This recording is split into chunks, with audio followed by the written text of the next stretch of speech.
Okay na, Chris? Yeah.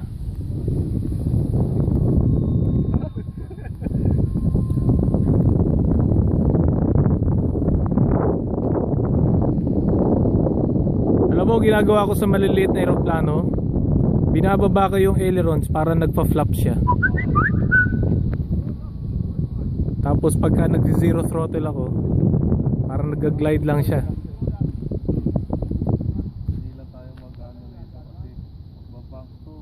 Magbabak to.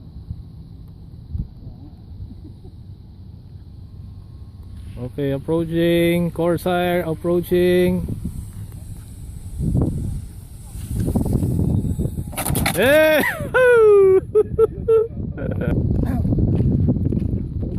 Nakasira pa ako ah.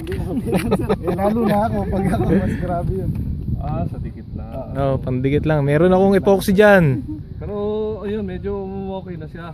Tingnan mo Trim yung na lang sir. makikita mo dito yung ano, kung gaano kataas yung tinrim natin Ito lang. sa monitor.